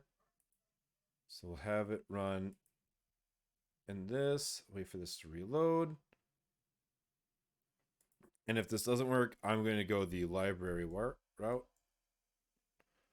because this doesn't seem to be working.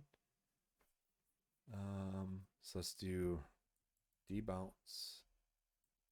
Before I blame the function, so on state change. So we have here, the state change is a debounce. On state change equals this on state change. This is a classic component. So downshift. Oh, is it because we're using hooks? This is older and we're not using hooks. On input value change, debounce, set current value. So this is using a reference. This might be the best way to do it. You might want to consider persisting with a debounce callback using useRef. Otherwise, when your component re-renders, you'd get a new instance of the function, which could possibly cause some unwanted side effects. That's exactly what I was worried about. Was having some side effects with current value equals set current value.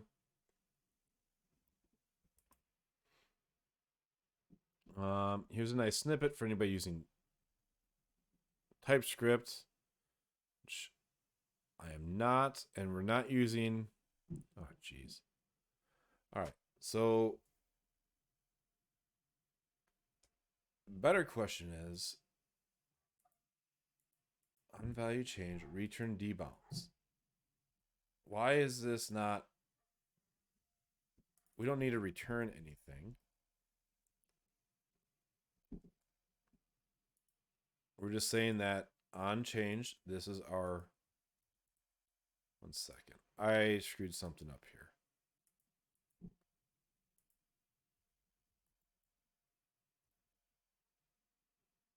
I mean, to me, it's completely readable. It's just something weird's happening. It's like, okay, so I went and I typed this in. So that was one thing that happened too, is one of these requests ran longer than the others. So on input value change, we call fetch project, but we really want to now do a debounce to this function that we're writing.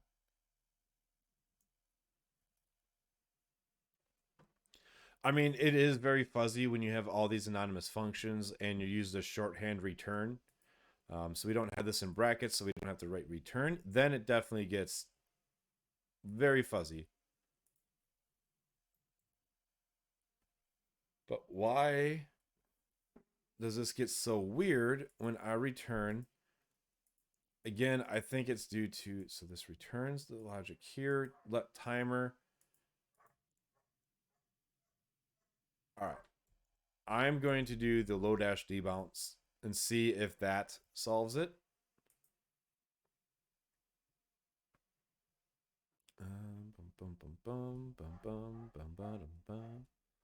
Because this is just getting a little weird. So let's remove that debounce. It's gonna break when it recompiles because there's no debounce function. So I gotta wait for this to load so I can copy what they used. All right, so import debounce from low dash debounce. If this doesn't work, it's highly likely it's just part of an issue inside of downshift.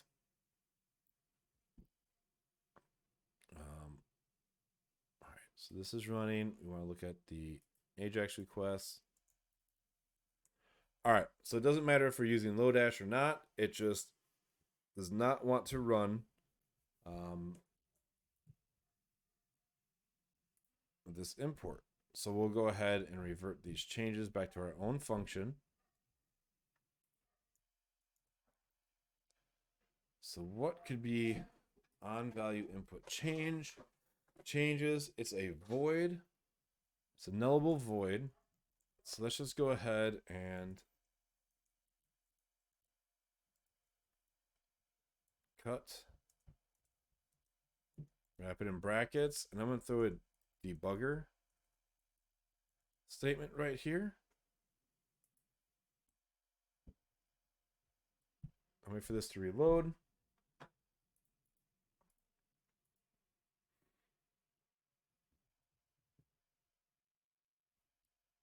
Or one thing I should do too is go back to my original search and not give up on the first after I go through only 2 results. So downshift.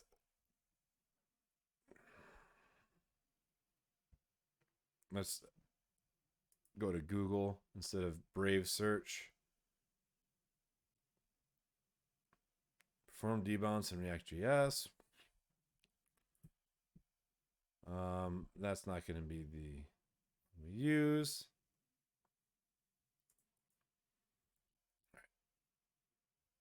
Come on, load.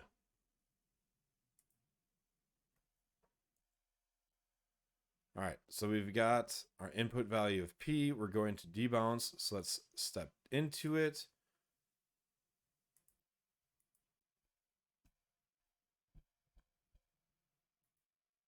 So it loaded the function. We've got timer is undefined. Timer is now still undefined. Return args. Let's step into it. All right, so it returned that. There should be a timeout somewhere. So we entered in the debounce, but it never called the function. Oh, wait a second.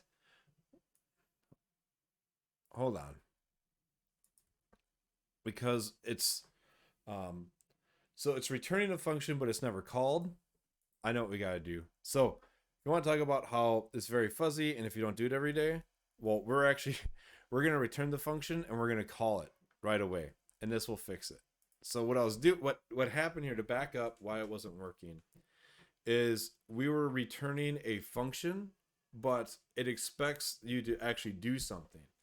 So we went from just invoking our function directly here, fetch projects, we call it directly, to wrapping it in a debounce. But the debounce just returns a function that needs to be executed.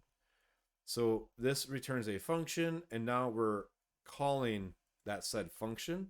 It's kind of like when you see this JavaScript code, when you see, you'll see it wrapped like this, and it's like function. If you're in the Drupal land, you'll see, $ Drupal, and then you have the function declaration here, and this is for namespacing. That way, it's not namespacing, but scoping. But the problem is, if you run this code, it'll never execute. They're basically again, the chat's broken. Sorry, but call user func array inside of PHP is very similar. So you could be like, call user func array, right? This allows you to call the function with arguments being passed in. That's exactly what the spread operator here is doing. We just need to make sure we invoke the function because it's not being executed. Really simple oversight. So we can see that the debugger got called. So let's remove the debugger because it's just going to make testing this a complete nightmare. This will refresh. Swear. So if I look at the network, all right, let's see. It's still running really fast, but set timeout, this is in milliseconds. So let's change this to be 750, which we don't even need this to be configurable. We don't need this to be a parameter. Timeout is 750. Let's change it to be a 750 timeout.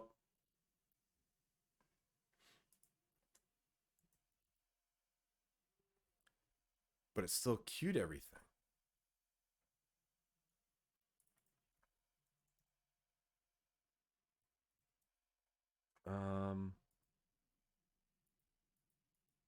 I'm actually going to move that timer out of that scope. There we go. So the one thing that's happening as well, and this could be the problem, is we're inside of a component, and that's being re-rendered, which means that this hook is being re-rendered, which means that this function is being re-rendered. And it could be happening whenever the input items are modified. So we do input values, set input items. And that's causing a re-render, which means that our function is being re-rendered and that timer is being lost and never cleared. When I talk about scoping and passing of references. So by moving the timer above the function scope, it's not going to be cleared out whenever the function is recalled.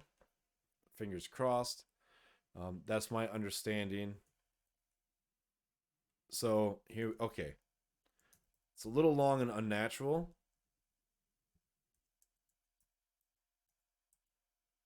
But as you can see, it's running a lot slower now. So let's make this 300, which is more natural. Or 500. I will see what 300 does. 300 is, what is it, like 1/3 of a second? That feels a bit more natural for typing. So I was going really slow there, but if I were to type pass like my normal speed, I'm going to do 300. So like if I type this, or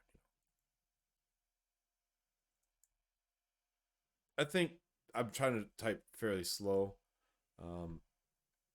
I feel like that seems okay, like a decent. We'll do 300. I wonder if that will fix it. And the problem is that we were just causing downshift to re-render, that we're getting like stale elements. I don't know. Yeah. Make the request if the query is empty. That is true. we could do that. I didn't notice we ran that. So let's do that. So if input value is equal to an empty string, which Prettier wants us to do that. But when I say do that, I mean have it be a double quote. So if we set input items to be an empty array, correct? Fetch projects. The callback. Oh wait, never mind. Yeah, callback. We just set to be an empty array.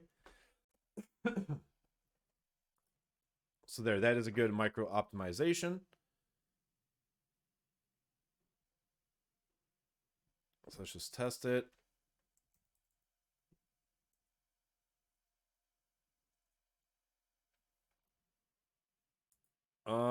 Actually, hold on.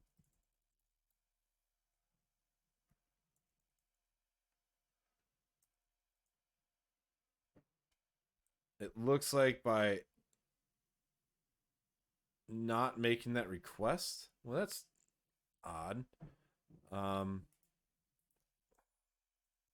Console.log. I wonder if it's not pass. I wonder if it's empty. It's not actually. I think I know what. So as it says here, it's hinting that the value could be string or undefined. I wonder if it's not actually passing an empty string when it's empty. So if we look at the console, well, I realize that's not helpful at all. You know what? Skip the micro optimization a bit, and we're gonna go for the whole. Thanks to the CDN and caching, it shouldn't be much of a problem. Or is there a console dot assert clear context debug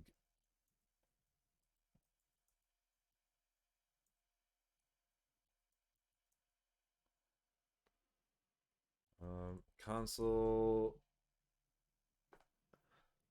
JavaScript console debug log empty string type.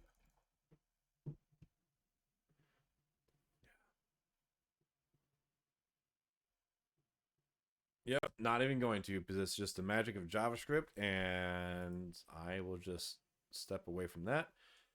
Again, let's just say, so if we did commerce,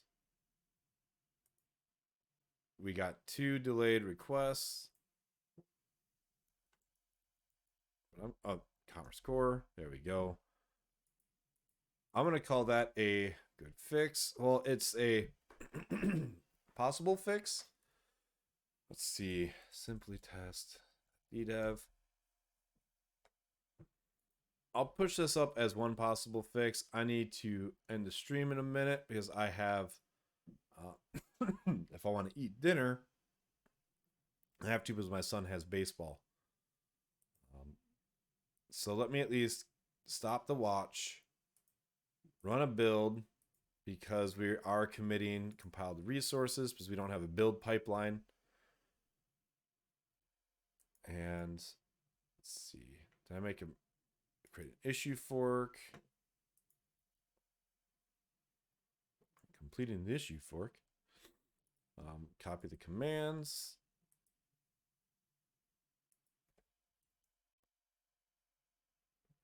Fetch it. Check it out.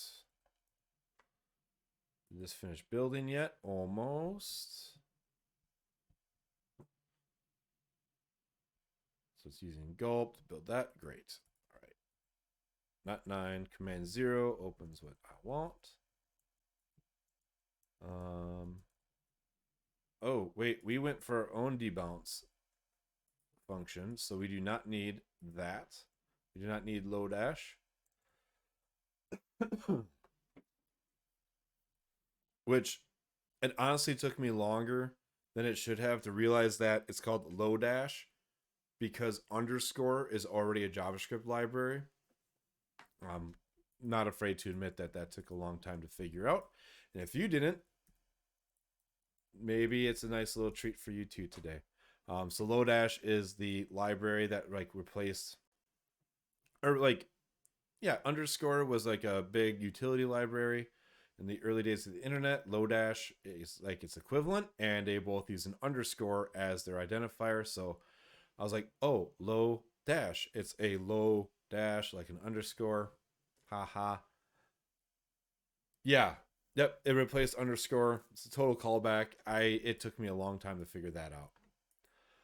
So let's add debounce to our autocomplete. So downshift, don't freak.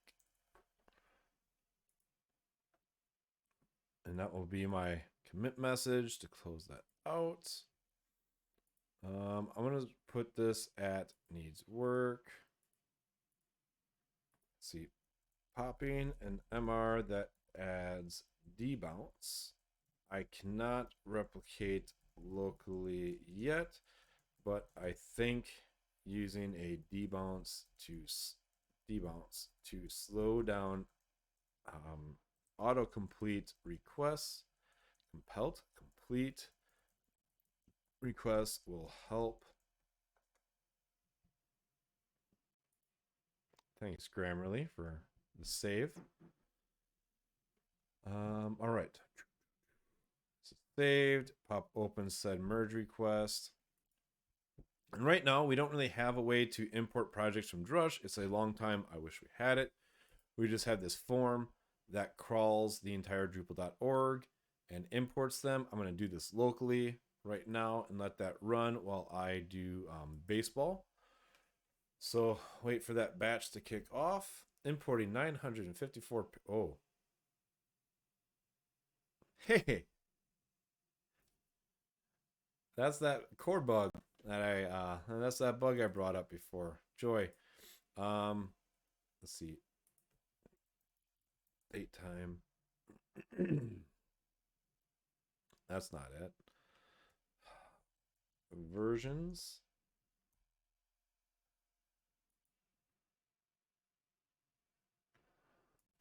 Bump for myself because this happened on the first page of project imports during a stream. So, yep, so that's important to fix. Cool. Thanks for hanging out. So yeah, every Monday is Simply Test live streams. I'll be back on Wednesday at 2 p.m. Central working on the upgrade status / PHP stand Drupal library sponsored by Palantir.net. And then I also do some hack and plays on Friday where I play around with fun things. So thanks for tuning in and hanging out. And yeah, if you use the new Simply Test Me, report bugs because we did launch and we squashed a lot of old ones. But you know, when you fix one new bug, you create 5 other ones. So have a good one. Bye.